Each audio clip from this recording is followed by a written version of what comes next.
জকের গল্পটি নিছক গল্প নয়, সত্য ঘটনা। ইন্টারমিডিয়েট পাশ করে সবেমাত্র ডিগ্রিতে নটর ডেম কলেজে ভর্তি হয়েছি। উঠতি মাস্তান বহিমিয়ান, ধরাকে সরা জ্ঞান করার স্বভাব দোষে পরিণত হয়ে গিয়েছিল। সবার চাইতে একটু বেশি বোঝা, অন্যকে হের প্রতিপন্ন করাই ছিল রাজ্যের আনন্দ। সবার মধ্যেই এই জাতীয় উপসর্গগুলি একসময় বাসা বাঁধে। সময়ের প্রবাহে শিক্ষা, জ্ঞান ও পারিপার্শ্বিকতায় ক্রমেই দোষগুলি কাটতে থাকে। অতি সাধারণ যারা, তাদের মধ্যেই এই সকল দোষের প্রাধান্য একটু বেশি লক্ষ্য করা যায়। তাই আমার দোষের অন্ত ছিল না। এর মধ্যেই অবিশ্বাসীর দলে নাম লিখিয়ে ফেলেছি, ধর্মের চুলচেরা বিশ্লেষণ শুরু করেছি। এলাকার বাঘা বাঘা ধর্মবিশ্বাসীকে বৃত্তকের জালে আটকে শিষ্যত্ব বরণে বাধ্য করেছি। তবে আমার ভেতর একটা ছন্নছাড়া ভাব সবসময় কাজ করত, তাই একটি বিষয়ের মধ্যে নিজেকে বেশি দিন আটকে রাখতে পারতাম না। বিষয় ভেদে চালাতাম পরীক্ষা নিরীক্ষা, যতদিন ভালো লাগতো ততদিন। কিন্তু গুণী মানুষগুলির বচন ছিল সম্পূর্ণ ভিন্ন। তারা বলতেন চর্চা, চর্চা ও চর্চা ছাড়া কোনো বিষয়কে আয়ত্ত করা যায় না। কে শোনে কার কথা? নিজের ইচ্ছার কাছে সমস্ত বিষয়গুলিকে বলি দিয়ে বর্তমানে মানবেতর জীবনযাপন করছি। জীবনযুদ্ধে যারা সফল, সেই রকম কেউ আমার কাছে এলে একটি খবর যেন আমাকে ছুঁয়ে যায়। তাছাড়া বিন্দাস আছি। বিশ্বাসের ধারাটা এখন একটু পাল্টেছে। আল্লাহর অস্তিত্ব এখন আর অস্বীকার করতে পারি না।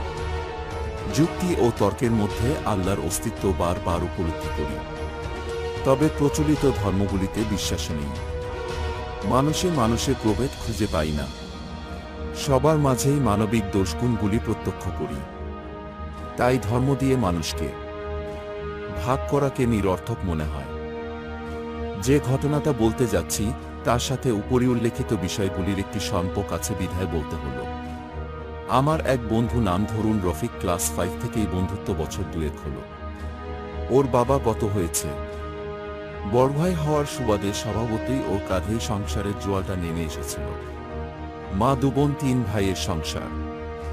বাবা মারা যাবার পর ওদের সংসারে নেমে এসেছিল নিদারুণ দুঃখ কষ্ট, যা নাকি ওকে বাধ্য করেছিল পড়ালেখা ছেড়ে দিয়ে চাকুরিতে লাগতে। ও মেট্রিক পাশ করে পাটকলের সুপারভাইজার হিসাবে ঢুকেছিল সেই কবে, আজও ওই একই চাকরিতে লেগে আছে। কোনো উন্নতিও নেই, অবনতিও নেই। বোন দুটির বিয়ে দিয়েছিল, কিন্তু কপাল দোষে দুজনেই ওর কাঁধে বোঝা হয়ে ফিরে এসেছে যার যার সন্তান সহ। আমি বরাবরই অলৌকিকতায় বিশ্বাস করি না। রফিক তখনও বিয়ে করেনি। এক শুক্রবার আমার বাসায় এসে ও আমাকে বলল, দোস্ত, একটু বিপদে পড়েছি। আমি বললাম, নির্দ্বিধায় বলো, আমার পক্ষে যতটুকু করা সম্ভব আমি করব। ও যা বলল তা শুনে আমার মনে হলো ও মানসিকভাবে সুস্থ কিনা। জিন, ভূত এগুলির অসুস্থ কোনটাই বিশ্বাস করি না। ওর বক্তব্য অনুযায়ী রাতে ঘুমোতে গেলেই কে বা কারা যেন ওদের টিনের দেয়ালে খামাখাই জোরে জোরে আঁচড় কাটতে থাকে, যার ফলে ঘুমানোটা অসম্ভব হয়ে পড়েছে। কোনো প্রকার সঙ্গত কারণ ছাড়াই ঘটনাটি গত 1 মাস ধরে রোজ রাতেই ঘটছে। আমি বললাম, ওকে, আজ রাতে আমি তোর সাথে তোদের বাসায় গিয়ে থাকব। একটি হকি স্টিক ও টর্চলাইটের ব্যবস্থা করে রাখিস। আমি সময় মতো পৌঁছে যাব। রাত 10টা নাগাদ রাজ্যের রাজকর্ম সেরে ওদের বাসায় গিয়ে পৌঁছালাম। ওদের বাসাটা শহরতলির প্রায় শেষ প্রান্তে অবস্থিত। রাস্তার উপরে একটি দোতলা বাড়ি, তার পেছনে 15-20 গজ ফারাকে ওদের সম্পূর্ণ টিনের ঘরটি হালকা গাছগাছালিতে ঢাকা। ওদের বাড়ির পেছনে আর কোনো বাড়ি নেই। ঢাকার ভাষায় তখন সেই অঞ্চলকে নামা বলতো নিচু ফসলের জমি ও খাল বিলের সমারোহ। রাতের খাবার খেয়েই রাত 12টা নাগাদ আমরা 2 বন্ধু ফ্লোরে বিছানা করে শুয়ে পড়লাম। রফিক বলল, লাইট নিভানোর পরেই শুরু হবে অত্যাচার।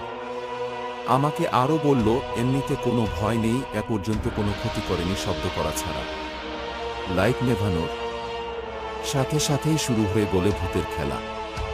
আমি আর রফিক লাইট জ্বালিয়ে হকিস্টিক ও টর্চা হাতে বেরিয়ে পড়লাম। বাড়ির চারপাশটা ঘুরে দেখে মনের কোণে লুকিয়ে থাকা সন্দেহটাও আর রইল না। বাড়িটার 5 গজের মধ্যে কোনো গাছের ডাল পর্যন্ত নেই যে বাতাসে তাকিয়ে দেয়ালে টক্কর খেয়ে এ জাতীয় শব্দ হবে। মনে মনে কিছুটা দমে গেলাম। এ কেমন খেলা? রফিককে বললাম, তুই ঘরে ঢুকে লাইট নিভিয়ে দিয়ে শুয়ে পড়, আমি একটু পর আসছি।